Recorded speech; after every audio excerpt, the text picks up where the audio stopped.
아빌라이 테레사의 영혼의 성, 그죠? 이번 이마고 크리스티의 그 맨션이 7개가 있다고 이야기해요. 그런데 이 3개까지는 뭐죠? 능동적인 맨션이에요. 내가 끊임없이 제자 훈련하고 노력하고 씨름하고 그렇게 해야만 도달할 수 있어요.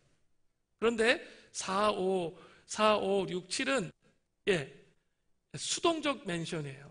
그러니까 이 과정을 지난 사람이 진짜 하나님과 사랑의 연합의 관계 안에 들어가야만 갈 수 있는 맨션들이에요. 그리고 그 하나님과의 깊은 사랑의 연합 가운데 들어가는 대부분 이 1, 2, 3 그죠? 자기 열심히 노력하는 거 중요해요. 일단 그 과정까지 도달하지 못한 사람은 그 다음으로 못 가요. 그리고 여전히 세상에 대한 사랑하는 마음을 품고 있는 사람은 사실은 이 뒤를 얘기할 자격이 별로 없어. 근데 이것이 끊어지고 진짜 예수님의 제자가 되는 그런 삶을 살기로 결정한 사람들 있죠. 근데 그 사람들이 조심하셔야 돼요. 이게 자기의적인 자기 노력이 될 수 있다는 거죠.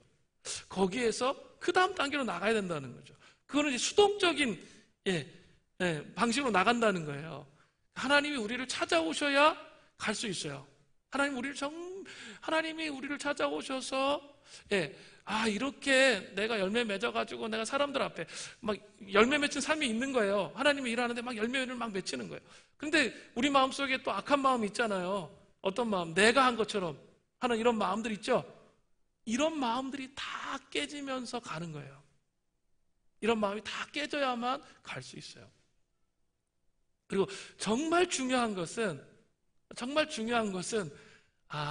내가 이런 치적이 있고 이런 자랑이 있고 이런 게 아니라는 걸 알게 되는 거예요. 그게 정말 배선물 같구나. 이걸 아는 거예요. 그러면 정말 그리스도와의 사랑의 본질적 관계를 추구하는 거예요. 근데 이 관계를 가려면 한번 이렇게 실패를 경험해야 되더라고요.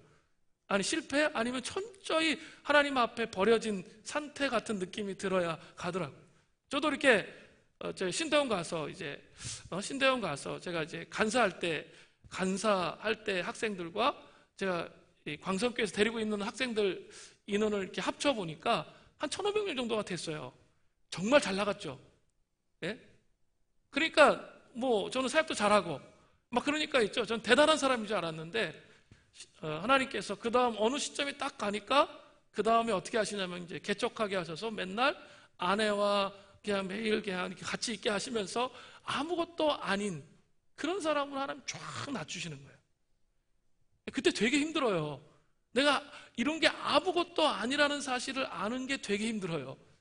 그런데 그 과정을 통해 이제 알게 되는 거죠. 아, 그렇구나. 이것은 그냥 하나님의 것이구나. 그래, 이게 정말 중요한 게 아니구나. 결국은 나와 하나님과의 관계만 남는구나. 이걸 알게 되는 거죠. 그죠? 이런 하나님의 주권적인 통치와 다스리심을 알게 되는 거예요. 이게 너무 중요해요. 너무 많이 열매 맺었다 해서 너무 좋아할 것도 없어요. 그렇다고 너무 또 열매 안 맺혀서 낙심할 것도 없어요. 우리 정말 그리스도를 추구하고 그리스도를 닮아가는 게 우리의 삶의 가치가 되어야 한다는 거예요. 하여간 다윗은 그렇게 하지 못했습니다. 순간적으로 이제 그 상황 속에 격분을 한 거죠. 그리고 또 이제 보세요. 또 나갑니다. 성급한 맹세를 해요. 격분하고 그 다음에 맹세를 하는 거죠. 사무엘상 25장 21절부터 22절. 다윗이 이미 말하기를 내가 이자의 소유물을 광야에서 지켜 그 모든 것을 하나도 손실이 없게 한 것이 진실로 허사라. 그가 악으로 나의 선을 갚는도다. 내가 그에게 속한 모든 남자 가운데 한 사람이라도 아침까지 남겨두면 하나님은 다윗에게 벌을 내리시고 또 내리시기를 원하노라 하였더라. 다윗은 지금 보면 한 가지만 생각하고 있어요. 하나님의 뜻을 생각하지 못해요. 원래 격분하게 되면 어때요? 관계가 깨지든 말든 하나님의 뜻이든 아니든 막 상관없어. 막 제가 막 그런 사람도 봤어. 내가 지옥 가든 말든 네가 무슨 상관이야. 막 이런 화가 나가지고 심각한 말을 한 거죠. 주어 담을 수 없는 말이에요. 그런 거는. 근데 이 화가 나면 막 그렇게 되는 거예요. 하나님의 뜻이든 아니든 내가 당한 것만 강하게 생각이 나는 거죠. 영혼을 사르는 불처럼 그러한 감정이 폭풍처럼 올라와요. 그러면서 다윗은 성급하게 맹세하는 거죠. 신중하게 생각할 겨를조차 없었습니다. 22절에 내가 그에게 속한 모든 남자들 가운데 한 사람이라도 아침까지 남겨두면 하나님이 다윗에게 벌을 내리시고 또 내리시기를 원한다. 너 너무 강력한 확신으로 맹세해버렸어. 이게 하나님의 이름으로. 이게 정말 이게 진짜 안 좋은 거거든요. 이렇게 하면 안 되거든요. 얼마나 하나님은 또 말하신 대로 다 갚으시는 분이신 줄 아세요? 입술의 열매를 짓는 여호와 하나님이란 말이에요. 이렇게 행동했어요. 그죠? 근데 지난주 한번 잘 생각해 보세요. 사무엘상 24장에서 하나님의 주권적인 통치와 심판을 인정해서 아름답게 서 있던 다윗은 격분과 혈기로 하나님의 일을 그르치는 과정으로 흔들려가고 있는 거예요. 그때 그 위기에서 범죄하지 않도록 도와준 아름다운 지혜의 여인이 있었으니 그가 바로 아비가일이에요. 아비가일과 영혼의 대화를 한 다윗은 자신의 가호를 깨닫는 거예요. 아비가일과 영혼의 대화를 하는 과정은 이따가 좀 살펴보겠습니다. 자, 영혼의 대화를 하고 나니까 다윗 세 번째로 다윗이 어떻게 해요? 하나님의 뜻을 깨달았죠. 그리고 자신의 감정을 그리고 다스려요. 그리고 주님을 찬양하고 있습니다. 사무엘상 25장 32절을 보세요.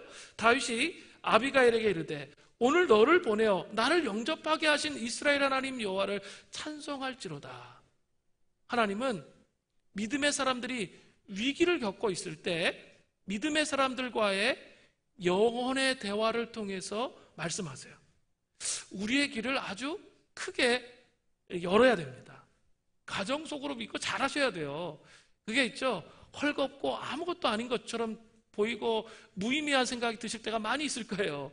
근데 거룩한 시간 낭비를 하셔야 돼요. 시간을 투자하셔야 된다고요. 그러면 항상 신앙이라는 것은 결정적인 때를 준비하는 거예요. 그래서 이 결정적인 때에 누군가에게 나에게 와서 영혼의 대화를 해주면서 내 커튼을 열어 젖히면서 탐욕에 쩌들어 있는 내 커튼을 열어 젖히면서 이야기해 줄 수 있다면 그 사람은 정말 행복한 사람이에요. 그리고 그 순간 하나님 앞에 가까이 갈 수 있게 되는 거죠. 그런 동역자가 우리에게 있어야 되는 거예요. 또 사무엘상 25장 33절부터 34절을 보세요. 또 내 지혜를 칭찬할지며 또 내게 복이 있을지로다. 오늘 내가 피를 흘릴 것과 친히 복수하는 것을 내가 막았느니라. 나를 막아 너를 해하지 않게 하신 이스라엘 하나님 여호와의 살아계심을 두고 맹세하노니 내가 급히 와서 나를 영접하지 아니하였다면 밝은 아침에는 과연 나발에게 한 남자도 남겨두지 아니하였으리라 하니라. 자, 그러면서 다윗은 아비가일이 말한 것이 진실이고 그로 말미암아 피해 복수를 하지 않게 되었다라고 말하면서 아비가일을 칭찬해주고 있습니다. 영혼의 대화의 능력으로 다시 다윗이 어떻게 해요? 하나님의 말씀에 순종할 수 있게 되었다는 거죠. 우리 리더 훈련했는데 저는 이런 리더들이 많아졌으면 좋겠습니다. 영혼의 대화를 할 줄 아는 리더들. 그래서 다시 멤버들이 이게 잘못됐구나, 이것을 깨닫고 하나님 앞에 순종할 수 있는 그런 공동체, 또 그런 동역자들이 많은 그런 곳이 되기를 원합니다. 소그룹을 하면서 우전의 방향으로 가는 것이 중요한 거예요. 또 사무엘상 25장 35절에 이렇게 돼 있죠. 다윗이 그가 가져온 것을 그의 손에서 받고 그에게 이르되 내 집으로 평안히 올라가라. 내가 내 말을 듣고 내 청을 허락하노라. 피해 보수를 하지 않고 하나님의 주권적인 통치와 심판을 인정하면서 다윗이 맡겨드림으로 순종하는 거죠. 그리고 다윗은 돌아가고 아비가일을 평안히 집으로 돌려보냈습니다. 자, 다윗에게, 그렇게 혹분했던 다윗에게 뭐가 임했죠? 순종의 기쁨이 임한 거죠. 순종의 기쁨이 임해서 돌아가는 그런 모습을 볼 수 있습니다. 자, 이제 또 생각해 봐야 될 게 격분하고 성급한 맹세를 한 다윗을 한 방에 변화시켰던 아비가일은 어떤 사람입니까? 그리고 그가 무슨 말로 다윗과 영혼의 대화를 했기에 다윗이 그렇게 한 방에 변화될 수 있었을까요? 이게 중요해요. 먼저 아비가일의 성품을 좀 살펴보려고 해요. 첫 번째는 총명하고 용모가 아름다웠어요. 사무엘상 25장 3절 전반절. 그 사람의 이름은 나발이요 그의 아내의 이름은 아비가일이라. 그 여자는 총명하고 용모가 아름다우나. 이렇게 되어 있거든요. 여기서 이 총명은 영어 성경으로 intelligent, 아주 이 지성적인 미모, 지성적이면서 귀티가 나면서 이 말 한마디가 좀 이렇게 샤프한 그런 여자였어요. 그리고 또 외모도 아주 이쁘고 그런 여자였던 거죠. 그리고 또 재미있는 표현이 나오는데 종들이 찾아가서 모사를 구했어요. 나발의 일꾼들은 다윗이 나발의 집을 해하기로 한 것을 고집불통 나발에게 보고하지 못해요. 그리고 아비가일에게 가서 모사를 구하는 거거든요. 평상시에 아비가일이 현명하다라는 것, 또 종들을 편하게 대해주었다는 것을 알 수 있는 거죠. 사무엘상 25장 17절에 보세요. 그런즉 이제 당신은 어떻게 할지를 알아 생각할지니 이는 다윗이 우리 주인과 주인의 온 집을 해하기로 결정하였음이니이다. 주인은 불량한 사람이라 더불어 말할 수 없나이다. 불량해서 말할 수 없다는 거예요. 그죠? 그리고 당신이 좀 결정해달라는 거죠. 그렇게 말합니다. 자, 그러면 이제 이런 좀 인텔리전트하고 총명하고 사람들의 존경을 받는 그런 인격을 갖고 있었던 아비가일이 어떻게 영혼의 대화를 해나갈까요?